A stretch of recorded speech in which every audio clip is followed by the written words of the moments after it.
नमस्कार दोस्तों, TF knowledge channel में आपका बहुत बहुत स्वागत है। दोस्तों, आज हम बात करेंगे हिंदी से जुड़ी हुई कुछ त्रुटियां जो सामान्य तौर पर बहुत लोग बोलचाल की भाषा में और लिखावट में, ज़्यादातर लिखावट में ये सब त्रुटियां होती है जो हम देखते हैं सोशल मीडिया पर या किसी भी निबंध लेखन में या कहीं पर भी। बोलने में एक जैसे शब्द होते हैं, बोलने में उनमें ज़्यादा अंतर नहीं होता है, बहुत क्लोज होते हैं, बहुत ही समान उच्चारण के शब्द होते हैं, लेकिन लिखने में उनमें अंतर होता है, मात्रा का अंतर होता है या अ, अनुस्वार का अंतर होता है। तो दोस्तों, आपको जैसा कि विदित है, अभी राजभाषा विभाग की तरफ से, मतलब गृह मंत्रालय की तरफ से, राजभाषा विभाग जो है उसकी तरफ से अभी हिंदी पखवाड़ा चल रहा है। तो इसलिए मुझे ये उचित लगा कि जो मेरा अवलोकन है, जो ऑब्जर्वेशन है, कि किस तरह से लोग छोटी-छोटी गलतियाँ करते हैं, कुछ त्रुटियाँ होती है। मैं भी बहुत बार ऐसा करता हूँ, कहीं कभी भूलवश ऐसा होता है। तो आइए दोस्तों, देखते हैं कि वो कौन-सी सामान्य त्रुटियाँ हैं जो हिंदी भाषी लोग भी करते हैं। तो सबसे पहले दोस्तों हम बात करेंगे नहीं और नहीं की। इसमें सिर्फ़ एक बिंदी का फ़र्क है। ही के ऊपर एक बिंदी है और नहीं के एक के नहीं है। तो नहीं जो होता है, जो पहला नहीं दिख रहा है जिसमें बिंदी नहीं है, वो उसका कोई अर्थ नहीं होता है, वो निरर्थक है। यानी कि इस तरह का शब्द इस्तेमाल नहीं किया जाना चाहिए हिंदी में। ये होता नहीं है, इसका कोई अर्थ नहीं होता है। तो और नहीं जिसमें बिंदु है वो अर्थपूर्ण है, मतलब वो नकारात्मक सेंटेंस बनाने के लिए, वाक्य बनाने के लिए इस्तेमाल किया जाता है। तो आज के बाद दोस्तों, नहीं बिना बिंदी वाला आप लिखने से बचिए। नेक्स्ट जो बात करेंगे वो है हस्तांतरण और हस्तांतरण की। हस्तांतरण का मतलब है कोई वस्तु को अगर आपने एक व्यक्ति से दूसरे व्यक्ति को सौंप दिया है तो वो होगा हस्तांतरण। मतलब आपने एक चीज को हैंड ओवर किया है दूसरे के लिए, वस्तु को, या आप कोई कार्य कर रहे हैं तो आपका जो कार्य आपने दूसरे को सौंप दिया है तो उसको बोलेंगे हस्तांतरण। और हस्तांतरण का मतलब है कि स्थान की बदली हो चुकी है, मतलब एक स्थान से दूसरी स्थान पर, यानी कि ट्रांसफर। मतलब आप मान लो कहीं पर काम कर रहे हैं, कोई शहर में काम कर रहे हैं, आपको एक शहर से दूसरे शहर भेज दिया गया है, तो दैट इज कॉल्ड स्थानांतरण। मतलब वो स्थानांतरण हुआ है आपका, मतलब आपका ट्रांसफर हुआ है। तो आई होप आप इसका इस्तेमाल सही से करेंगे। नेक्स्ट है की और की। ये बहुत बड़ा कंफ्यूजन होता है, लोगों को बहुत त्रुटियां करते हैं लिखते टाइम। इसमें की जो है, जिसमें बड़ी ई की मात्रा होती है, वो वस्तु का संबंध को जोड़ने के लिए करते हैं। जैसे कि मेरी कार की चाबी, तो इसमें बड़ी ई की मात्रा आएगी। लेकिन जो छोटी ई की मात्रा है वो दो वाक्यों को जोड़ने के लिए काम आती है। मैंने कहा कि ऐसा। तो दो वाक्यों को जोड़ने के लिए छोटी ई की मात्रा के साथ की आएगा, और वस्तु का संबंध जोड़ना है आपको तो बड़ी ई की मात्रा आएगी। उसके बाद में चौथे नंबर पे दोस्तों मैं आपके लिए लेकर आया हूं आमंत्रण और निमंत्रण में अंतर। सो आमंत्रण एक अनौपचारिक मतलब इनविटेशन है आपके लिए। आमंत्रण का मतलब ये है कि कैजुअली, मतलब ऐसे ही सामान्य तौर पर बोल दिया है आपको किसी ने। जैसे कि आज आपका मन नहीं लग रहा, आपके दोस्त को फोन करके बोल दे कि लो भाई चाय पीते हैं, आओ घर पे आओ। तो दैट इज कॉल्ड आमंत्रण। मतलब इसमें आप सामने वाले पर ऑब्लिगेशन नहीं है, अनिवार्यता नहीं है कि वो आए या नहीं आए, उसके ऊपर है। मीन्स ये एक अनौपचारिक है, इनफॉर्मल है। और निमंत्रण क्या होता है कि किसी एक विशेष दिन फिक्स किया जाता है और उसकी सूचना आपको सामने वाले को पहले से देनी होती है। जैसे कि शादी है तो वो निमंत्रण हो गया। जैसे कि कोई और कार्यक्रम आपने रखा है जिसको भविष्य में आप आयोजित करने जा रहे हैं, तो वो हो जाएगा निमंत्रण औपचारिक तरीके से। और निमंत्रण मतलब बहुत स्ट्रांग होता है, मतलब उसमें सामने वाले को आना ही पड़ता है। मतलब निमंत्रण और आमंत्रण में ये फर्क हो गया। आमंत्रण अनौपचारिक है, निमंत्रण औपचारिक है। उसके बाद में चिंता और चिता। दोस्तों, इन ये दो शब्द ऐसे हैं, इनमें सिर्फ एक बिंदु अनुस्वार का मतलब अंतर है, लेकिन ये अर्थ का अनर्थ हो जाता है इस बिंदु से। चिंता का मतलब होता है कि आप किसी चीज के बारे में सोच रहे हैं, बार बार सोच रहे हैं और दुखी हो रहे हैं। मतलब आप जब चिंता करते हैं तो जो आपका मन का जो मनोदशा जो बनती है ना, उससे दुख पैदा होता है, तो उसको बोलेंगे चिंता। और चिता जो होती है वो जो लोग शमशान घाट में, मतलब जिन धर्मों में, जैसे इससे मुख्य तो हिंदू धर्म में क्या होता है कि देह जो पार्थिव शरीर है उसको लकड़ियों में जलाया जाता है, तो जो लकड़ियों का ढेर बनाया जाता है जिसके ऊपर रखे पार्थिव शरीर को जलाया जाता है उसको चिता बोलते हैं। तो चिता और चिंता तो एक बहुत ही प्रसिद्ध वो कहावत है कि चिंता चिता की तरफ लेके जाती है। तो दोनों में फर्क, मतलब आप बार बार चिंता करोगे तो आप, मतलब आप दुखी होगे और आपका शरीर खत्म होता जाएगा और आप चिता तक का सफर तय करेंगे, इसलिए चिंता नहीं करनी है। और एक होता है दोस्तों व्यथा। व्यथा में क्या होता है कि बहुत ही गंभीर दुख है, बहुत ही गंभीर समस्या से आप जूझ रहे हैं, तो उसको बोलेंगे व्यथा। और उसके बारे में, उस व्यथा के बारे में बार बार सोच रहे हैं तो वो चिंता हो जाएगा।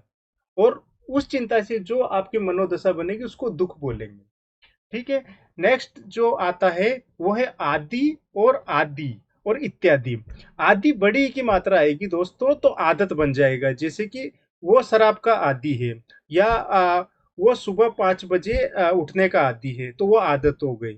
छोटी की मात्रा आएगी तो आदि मतलब उदाहरण, मतलब आप बोलेंगे दो तीन उदाहरण, जैसे मसलन बोलते हैं उर्दू में, या फॉर एग्जाम्पल वो। तो दो तीन अगर आपने उदाहरण दिए हैं तो आदि का इस्तेमाल करेंगे, दो तीन से ज्यादा उदाहरण दिए हैं तो आप इत्यादि का इस्तेमाल करेंगे। इसके बाद में है दोस्तों निर्देशक और निदेशक। निर्देशक आपने फिल्मों में देखा होगा कि फिल्मों के निर्देशक होते हैं, डायरेक्टर होते हैं, मतलब वो सुझाव रूप से उनके जो आदेश होते हैं उनको सुझाव रूप में माना जाता है। जरूरी नहीं है कि वो जो कहेगा वो अनिवार्यता है उसमें।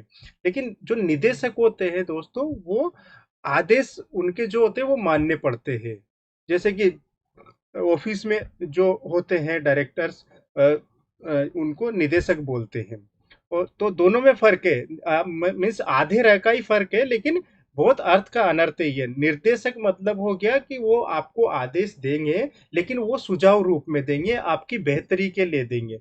और निदेशक जो होते हैं वो आपको आदेश जो देंगे उसकी अनिवार्यता है, उसको आपको का अनुसरण करना ही पड़ेगा। उसके बाद में है गई और गई। अभी देखिए सर, पहला जो है ना गई, उसमें क्या है, एक के ऊपर बड़ी की मात्रा है, तो ये हिंदी में इस तरह का कोई अर्थ नहीं होता है, इसका मतलब कोई मतलब नहीं होता है, कोई शब्द नहीं होता है, लेकिन बहुत लोग यूज करते गई। तो बड़ी ई के साथ जो है गई, वो अर्थपूर्ण है, मतलब इसमें ए जो है विलोप हो जाता है, यहाँ विलोप का जो सिद्धांत है ना वो कार्य करता है। तो ए अ, यहाँ विलोप हो गया है तो गई बना है। तो यहाँ पे आप नेक्स्ट टाइम जब भी आप इसको इस्तेमाल करें तो गई बड़ी के साथ यूज करें। ये वाला जो है यज्ञ वाला, उसको यज्ञ वाला उसको यूज नहीं करना है, वो गलत हो जाएगा। आरंभ और प्रारंभ में क्या फर्क है दोस्तों? आरंभ मतलब पहली बार करना, जैसे कि बोलते हैं ना इतिश्री करना, या कुछ धार्मिक लोग श्री गणेश करना बोलते हैं, वो आरंभ है, मतलब पहली बार आप कोई काम कर रहे हैं। और प्रारंभ का मतलब है कि आपने कोई काम पहले ही शुरू कर दिया था, लेकिन आपने एक ब्रेक लिया है, मतलब एक अंतराल के बाद में आप फिर से वही काम शुरू कर रहे हैं, तो उसको बोलेंगे प्रारंभ। तो जैसे कि आप काम करते करते थक गए तो आप बोलेंगे, फिर 1 घंटे बाद आप आए तो चलो कि अभी फिर से प्रारंभ करते हैं। लेकिन अगर आपने कोई काम पहली बार कर किया है तो आप बोलेंगे कि चलो आरंभ करते हैं। दोनों में अर्थ समझ में आ गया होगा, आशा है। अभी नेक्स्ट जो है अगला अंतर अधिकारी और प्राधिकारी में, ये भी बहुत इंपॉर्टेंट है। अधिकारी जो होते हैं वो कुछ अधिकार प्राप्त लोग होते हैं, जैसे कि कार्यालयों में, दफ्तरों में अधिकारी लोग होते हैं, ऑफिसर जिनको बोलते हैं इंग्लिश में। और प्राधिकारी क्या होते हैं? अधिकारियों में ही एक ऐसा आदमी जिसको विशेषाधिकार प्राप्त होता है, यानी कि हेड ऑफ जो ऑफिसर होता है उसको बोलते हैं ऑफिस इंचार्ज को प्राधिकारी बोलते हैं। तो दोनों में फर्क पता चल गया। अधिकारी मतलब जो अधिकार प्राप्त है, मतलब जो सब लोग अधिकारी है सपोज कार्यालय में, तो उनको कुछ अधिकार मिला हुआ है, लेकिन उन अधिकारियों में भी विशेषाधिकार प्राप्त अधिकारी, उसे बोलते हैं प्राधिकारी। इसके बाद दोस्तों हम बात करेंगे है और है में।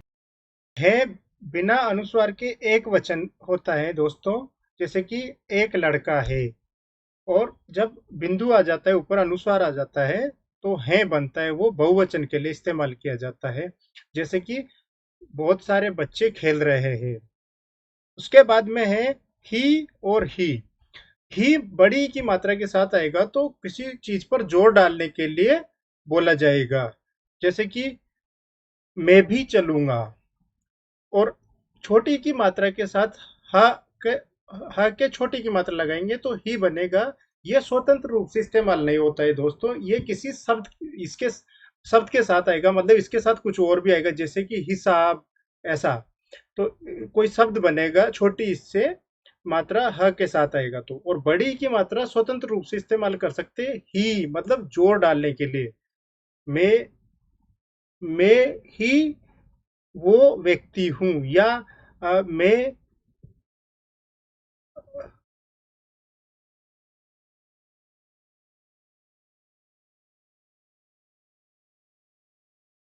उस किताब में ही ये बात लिखी हुई है। तो इस तरह से इस्तेमाल कर सकते हैं। उसके बाद में दोस्तों आता है वही और वही। वही जब आएगा बिना बिंदु के, चंद्र बिंदु के, तो वो होता है वस्तु का बोध। जैसे कि ये वही किताब है, तो उसमें बिना चंद्र बिंदु आएगा। और वही विद चंद्र बिंदु, उसमें स्थान बोध आएगा, जैसे कि ये वही जगह है। तो दोनों में फर्क है, वही वस्तु बोध के लिए, वही स्थान बोध के लिए। इसके बाद में बात कर लेते हैं दोस्तों दिए और दिए। दिए मीन्स जिसमें एडी वाला ए आ रहा है, दिए पहला वाला, उसमें होगा देना। मैंने उसको 100 रुपए दिए। और दिए मतलब यज्ञ वाला जो आ रहा है, उसमें एक ही मात्रा आ रही है, वो दिए मतलब दीपक बन जाएगा उसका मतलब। तो दिए देना, दिए दीपक। इसके बाद है मैं और मैं। तो मैं जो पहला वाला है वो होता है स्वयं के लिए, जैसे कि मैं एक लेखक हूं, तो उसमें स्वयं के बारे में बात कर रहा है, तो उसमें मैं आएगा पहला वाला।